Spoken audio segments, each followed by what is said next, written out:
tous, je vous retrouve aujourd'hui pour un point comics. Aujourd'hui ça va être assez rapide puisque je vais seulement vous présenter deux comics, tous les deux issus de chez Urban, donc si vous êtes Team Marvel, eh ben désolé pour vous. Le premier c'est Gotham Girls, de pas mal de monde, donc Paul Dini, Richard Bucket, Bruce Timm, Sarah Glines, enfin bref, il y a pas mal de monde, comme vous le voyez, c'est toute la liste là.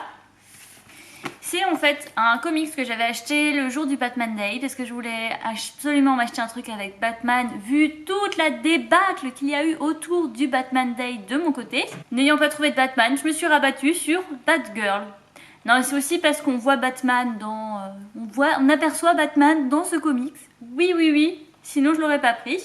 C'est un comics que j'ai vraiment adoré parce qu'il reprend les dessins du dessin animé. Donc, voilà, comme vous le voyez, avec Batgirl, Poison Ivy. Tac, Harley Quinn, enfin...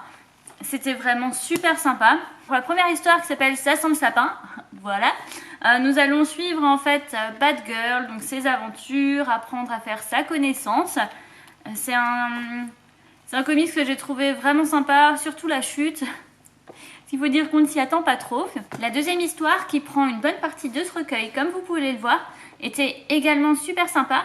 Pour cette histoire, on va vraiment suivre Poison Ivy qui cherche absolument à récupérer une éprouvette contenant en fait un produit qui pourrait malheureusement être nocif à la planète si on venait à l'utiliser. Bien évidemment, Catwoman de son côté a bien des projets pour cette éprouvette. On rajoute à ça Batgirl qui essaye également de récupérer l'éprouvette parce que voilà, le savoir que deux méchantes veulent l'avoir, et ben elle n'est pas d'accord. Et d'un autre côté, on a aussi Harley Quinn qui se bat avec Poison Ivy. Enfin bref, c'est tout un micmac. En tout cas, c'est une histoire que j'ai vraiment trouvée super sympa parce qu'il se passe vraiment pas mal de choses entre les combats, les courses-poursuites, les retournements de situation. Moi, j'ai trouvé ça vraiment super cool. Pour la troisième histoire qui sera composée de 3 chapitres, on va vraiment suivre ici Poison Ivy et Harley Quinn. Poison Ivy est en prison avec Harley. Elle ne supporte plus Harley et a réussi à trouver un moyen en fait de s'échapper. Évidemment, Harley, elle n'a pas envie de rester toute seule. Et puis bon, sa copine a quand même réussi à sortir.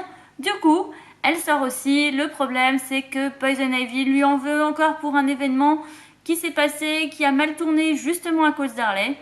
Forcément, ça donne également des situations assez sympas. Moi, c'est un comic que j'ai vraiment beaucoup aimé. J'ai passé un bon moment avec. Ouais, c'est le genre de lecture, c'est pas prise de tête. C'est vraiment chouette. Ce que j'ai également apprécié, c'est au début, il y a les présentations en fait des personnages. Voilà. Le fait qu'il y ait les présentations des personnages avec le véritable nom, les origines, la première apparition, puis après une petite fiche personnage, elle aime, elle déteste, ses pouvoirs. Ça permet d'en apprendre plus en fait sur ces héroïnes qu'on côtoie assez brièvement, furtivement. Maintenant, j'ai vraiment hâte de lire les aventures de Batman Adventure. Et ensuite, j'ai lu Justice League, donc le tome 1, Origine, et le tome 2, L'Odyssée du Mal. C'est de Geoff Johns et de Jim Lee, comme je vous disais, c'est chez Urban Comics. Ce sont les deux premiers tomes d'une série de 10 volumes, dont le dernier tome vient de paraître là très récemment. C'est en fait un premier arc, donc c'est pour ça que je vous parle des deux en même temps.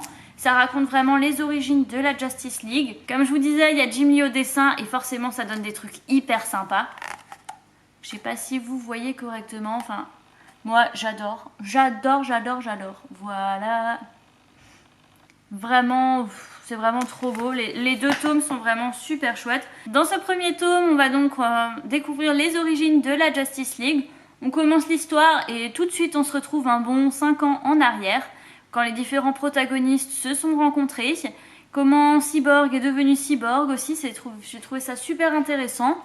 Alors on apprend à découvrir certains personnages, je veux dire moi Aquaman je le connaissais pas du tout, le Flash et Green Lantern j'en avais un peu entendu parler, bon Green Lantern j'avais vu le film mais je me suis fait chier au bout de 10 minutes, donc je pense que ce n'était pas la meilleure expérience de ma vie, pourtant je trouve que là ça passe bien. Bon après je suis quand même pas fan de Green Lantern et de ses pouvoirs, après voilà chacun ses goûts. Bizarrement, j'ai préféré le tome 2. Alors en fait, il faut savoir que dans le tome 2, on a vraiment une histoire qui est beaucoup plus aboutie parce que là, il y a un personnage qui va vouloir se venger des événements qui se sont produits suite à la guerre contre Darkseid. Sachant que j'ai toujours pas lu l'histoire de cette guerre, je me dis, bon, Gaëlle, un jour tu comprendras, un jour tu y arriveras. Surtout que j'ai vu qu'en fait la guerre c'est genre les tomes 9 et 10 de la série. Mais en tout cas c'était une histoire super intéressante. Comme pour le tome 1, les dessins sont magnifiques, donc comme vous pouvez le voir. Voilà, la couleur est également géniale. J'ai bien aimé aussi le fait qu'il y ait un autre super-héros qui tente de rejoindre l'équipe. Mais bon, on va dire que l'équipe est assez renfermée sur elle-même. Il va y avoir, en plus du méchant qui est là et qui veut se venger, il va également y avoir des conflits d'intérêts dans l'équipe, ce qui va amener certaines bagarres, certaines choses. Et je vous avoue que c'était vraiment très très chouette. Ce que j'ai vraiment apprécié dans ces 2 tomes, c'est le fait qu'on découvre vraiment les membres de la Justice League, qu'on voit comment ils se sont formés, qu'on en apprenne un peu plus sur les personnages, sur leur background. C'est quelque chose que j'ai vraiment beaucoup aimé.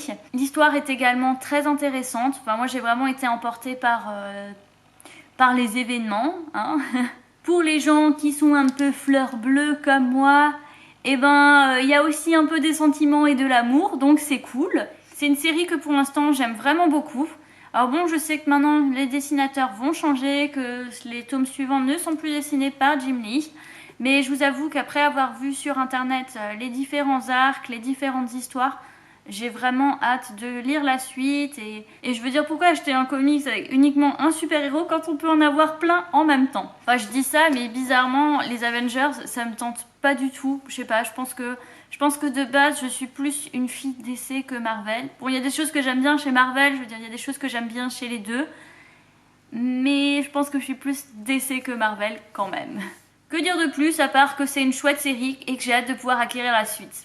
Et voilà, c'est tout pour cette vidéo. J'espère qu'elle vous a plu. N'hésitez pas à me dire en commentaire si vous avez lu la Justice League ou si vous avez lu Gotham Girls ou autre chose. En attendant ma prochaine vidéo, je vous souhaite de passer une bonne semaine, d'avoir de très bonnes lectures et je vous dis à bientôt. Bye!